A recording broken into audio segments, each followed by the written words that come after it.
మరో 4 టీఎంసీల నీళ్లు రోజుకు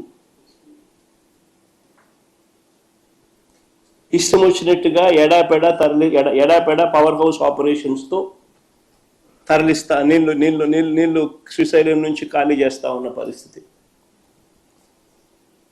అంటే ఒకసారి గమనించమని అడుగుతా ఉన్నా.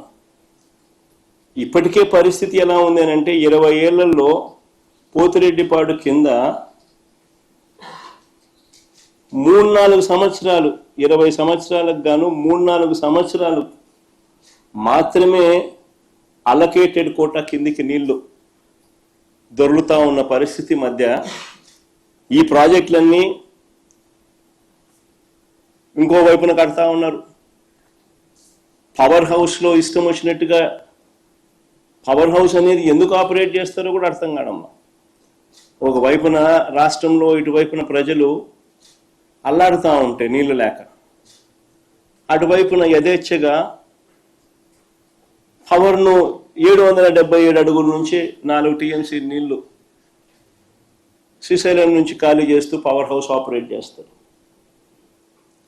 రోజుకు 8 టీఎంసీల నీళ్లు ఈ లిఫ్ట్లు అయితేనేమి, ఈ పవర్ హౌస్ అయితేనేమి, పవర్ హౌస్ ద్వారా అయితేనేమి శ్రీశైలం నుంచి నీళ్లు ఖాళీ అవుతా ఉన్న పరిస్థితి. వీటి అన్నిటి ద్వారా రోజుకి 8 టీఎంసీల నీళ్లు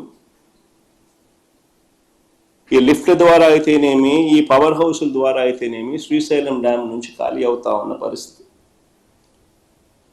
మన రాష్ట్ర పరిస్థితి చూస్తే అటువైపున ఈ పరిస్థితి ఉంది, మరోవైపున మన రాష్ట్ర పరిస్థితి చూస్తే శ్రీశైలం డ్యామ్ ఆపరేషన్స్తో కిందకు తెలంగాణ వదిలేస్తా ఉన్న నీటిని మనం అడ్డుకోలేని పరిస్థితి.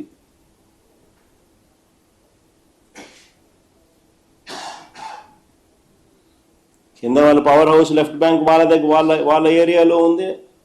వాళ్ళు పవర్ హౌస్ వాళ్ళు పవర్ జనరేట్ చేయడం కోసం అత్యధిక ప్రాధాన్యత ఇస్తూ రాయలసీమ ప్రాంతంలో ఏమైతే ఏముందిలే, ఇంకో ప్రాంతంలో ఏమైతే ఏమవుతుందిలే అని అత్యంత ప్రాధాన్యత ఇస్తూ వాళ్ళు పవర్ హౌస్ ద్వారా ఇష్టం వచ్చినట్టుగా నీళ్లు 4 టీఎంసీలు నీళ్లు రోజు కిందికి డ్యామ్ను ఖాళీ చేస్తా ఉన్న పరిస్థితి మనం అడ్డుకోలేని పరిస్థితి. అటు నాగార్జున సాగర్ లెఫ్ట్ బ్యాంక్లో పవర్ హౌస్ కింద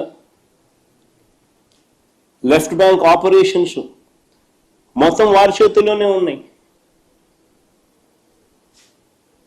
కింద కూడా left bank operations, left bank power house Nagarjuna సాగర్లో అవి కూడా వాళ్ళ చేతుల్లోనే ఉన్నాయి. అంతెందుకు మొన్నటి దాకా మన వైపున అంటే మన భూభాగంలో ఉన్న రైట్ బ్యాంక్ కెనాల్ ఆపరేషన్స్ కూడా వాళ్ళ చేతుల్లోనే ఉన్నాయి మొన్నటిదాకా. ఎన్నికలకు ముందు మళ్ళీ మనం వైఎస్ఆర్సీపీ ప్రభుత్వం ఉన్నప్పుడు వెనక్కి తీసుకున్నాం. తెలంగాణ ఎన్నికలు అయిపోయిన తర్వాత మన ఎన్నికలకు ముందు మనం వెనక్కి తీసుకున్నాం. అంతవరకు మన భూభాగంలో ఉన్న ఆపరేషన్స్ కూడా వాళ్ళ చేతుల్లోనే చంద్రబాబు నాయుడు గారు పెట్టారు.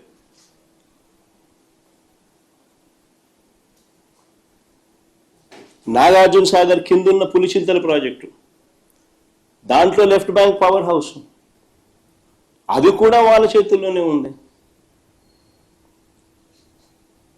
రాష్ట్రానికి, రాయలసీమకు తీవ్ర విఘాతం కలిగించే ఈ నిర్ణయాలన్నీ కూడా రాష్ట్ర విభజన జరిగిన తర్వాత చంద్రబాబు హయాంలో తీసుకున్నవే.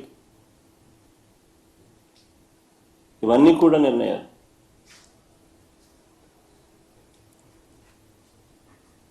అటు చంద్రబాబు నాయుడు పరిస్థితి ఏంటి అంటే ఓటుకు కోట్ల కేసులు ఆడియో వీడియోలతో అడ్డంగా దొరికిపోయిన చంద్రబాబు నాయుడు గారు నోరు మెదపలేని పరిస్థితి, నోరు మెదపని పరిస్థితి. కానీ అప్పట్లోనే మన రాష్ట్ర హక్కుల కోసం ప్రతిపక్ష నేతగా నేను అప్పట్లోనే కర్నూలులో జలదీక్ష కూడా చేశాను. చంద్రబాబు గారి మౌనం వల్ల శ్రీశైలం ఎగువ భాగంలో తెలంగాణ చేపట్టిన లిఫ్ట్ ప్రాజెక్టులు 2019 వైఎస్ఆర్సీపీ ప్రభుత్వం వచ్చే నాటికే చకచకా పనులు జరుగుతూ ఉన్న పరిస్థితి.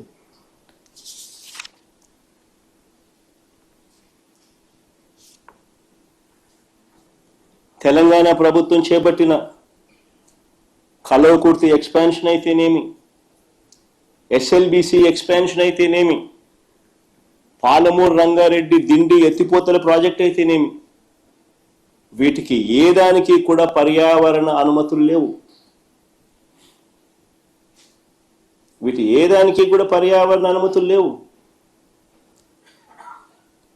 ఆ పనులు